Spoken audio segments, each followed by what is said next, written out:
people that are re-entering the workforce. They've been out for a while, Yeah. and maybe that could be it could be like a mother whose kids have graduated, or somebody that's been on long-term disability and they're Right. re-entering, and maybe their skills are a little rusty. Same questions. What do they bring to the job market that maybe other people don't bring? So it's an advantage for them. What are some of the barriers that they're going to face, Right. and what they're going to have to go through psychologically, and what can we say to them? Well, let's start with the psychological, because sometimes it's kind of thrust on them. You know, sometimes people are, yeah. you know, it could be in a divorce situation where it wasn't intended that you were going to go back, and you've got small children or children in school even. And so the psychological attitude is going to be something as a barrier, perhaps, and it's because it wasn't a chosen idea. Whereas there's other people who have been out for, let's say, 18 years. Their children have gone through, and now I'm going back. I've had, you know, just recently clients at both ends of the spectrum. And so I think you have to be prepared to a certain extent emotionally and psychologically, like you say. So starting with that, you know, you can kind of get grounded by saying, well, what do I bring to the job? What do I bring to the workplace in general? Right. And so it's a matter of then looking at what is it that you're interested in, what are your desires, what do you have, essentially you're marketing yourself. You know, Absolutely. you have to figure out what is it that you bring. So your strengths, your values, your interests, these are all assessments along with your temperament, you know, and those are the 4 tests that we generally give when you're going to a career counselor. Say them again. What for? Actually, it's your strengths, your skills, your values, which are very important because you've got different values. So it's a congruity at this with what point. you believe in. Exactly. And many times people will say why, you know, they are burned out at work. The majority of the time is because their values weren't, you know, being met. Or maybe they're fighting against their type, right? Or their type. An introvert that's in sales or something, you know. Introverts do really well in sales. Oh, do they really? Yeah. So tell me about that. Why? I want to jump off and just ask you about that. Sure. Why do the introverts do well in sales? Well, because I think you've had a guest on earlier that was saying that it's because of good listening skills, and they really want to know. And so they're not going to be bothering you at all, you know, to talk over you. As an extrovert, I might blurt in and say something that's, you know, that interrupt you or something like that, but an introverted person won't. So well, that's good. You give me a different perspective on that. But getting back to, I would imagine they definitely feel a barrier of the skill set being a little out of date. Like I saw one client who, I mean, she had an MBA and everything else, but it was 12 years ago. She's talking about floppy disks on a deck mate, and so how do they deal with this, the skill set they have, and being able to get back to where they were? I mean, maybe they did have an MBA or something, and now they're facing. What do we say to several them? things. One might be that they need to go back and get retrained. You know, there might be a certificate program that they could look at, community colleges, the extension at UC Santa Cruz, something like that. You know, there's a lot of places where you could, you know, just double check it. Start by doing some informational interviewing about what is it that you want to do, work with a career counselor or coach to see if that, you know, I like the informational interviewing idea, because you could say, what does it take to get into this field? Or here's my background, what would you suggest I do? How could I improve my resume?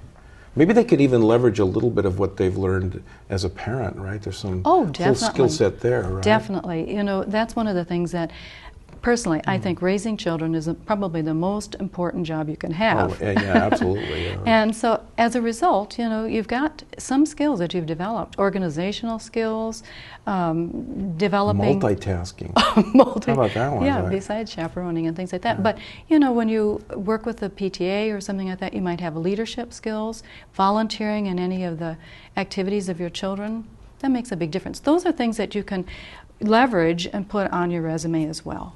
And part of the way to say it is I use on a resume, when you're talking about accomplishments and things like that, I use a little acronym STAR. Have you ever heard that? STAR? I've heard you mention it, but tell us about it.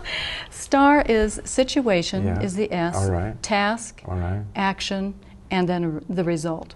So you can just pretty much get, you know, within a couple minutes, you can describe to somebody in an interview. I like this STAR. A STAR is wonderful, right? Or you could do PSR, but sometimes it, you know, PSR is problem, solution, result. Yeah, and then there's CAR. And then there's there's a lot of circumstance, action, result. Yeah, lots of little tricks that you can use.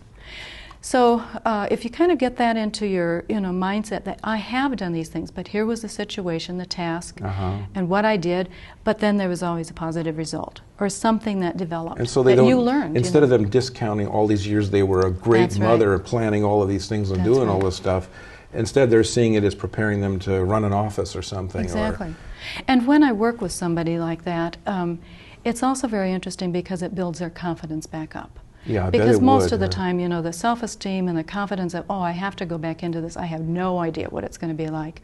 God, they must be just frightened, huh? It is. It's like, a can fear. I still do it? I did it 10 years ago, but can Right. I do it? I Right. was thinking that, too, of our other scenario where the person's been disabled.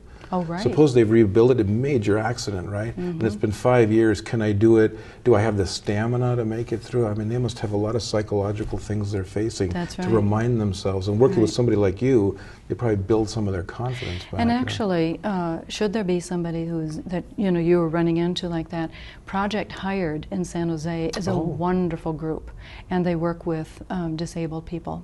And help them So, build some of their that's confidence right. back. And not only that, they'll work with the placement so that their needs are met within the office or whatever they're going to be doing. So that's another avenue to to kind of go through. how about if we transition to our third group? Sure.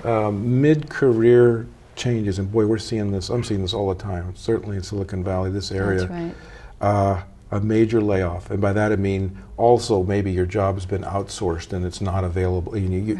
The category is gone. Right.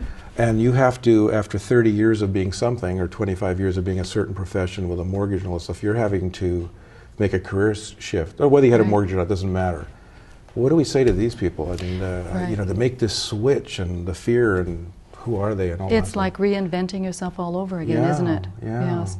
How do you work with people like that? What do you do? First of all, sometimes in a layoff situation, it could take you months to heal from the loss. It isn't just the loss of a job, it's a loss of schedule, it's a loss of cohort time together, a loss of just, the whole self-esteem part of it, it really is depressing. And so they spiral down, and you hope that they're not going to, people aren't going to get too far. And in fact, some people I will have, suggested that perhaps you need to have some therapy and go to a therapist type of a counselor before they come to me. And then, then we can get Before started. or in parallel? No, I prefer it before. Okay. Because there's, you need to heal before you can actually go on and do some work. And at that point, then, I think assessments really might be very helpful for them, because it does say, oh, I do have some skills. You mean like take a am formal worthwhile. test to see what... Right. I give them a battery of these, the same four. Okay. And it's a powerful way of, developing, again, who am I, rather than associating yourself with, I am this job. Or I was this role, I am always I somebody. still. Right, that's right. And then you can start to really think, there's some changes that I can be making, and I can be happier as a result. I've had, the two extremes. One woman called me after about 9 months of just vegging in the house and saying, I just not, not able to go out at all. Gilligan's Island gets tiring. That's right. And then the other one, is. another person said, she came to my support group and she said, yes, I was laid off last week and I was really upset for 5 minutes, and I thought, 5 yay, minutes? I'm out of here, right? Wow. Yeah, because it was really a relief. She didn't realize how, oppressive it felt around there with all the job duties and being, squelched essentially by the corporate. So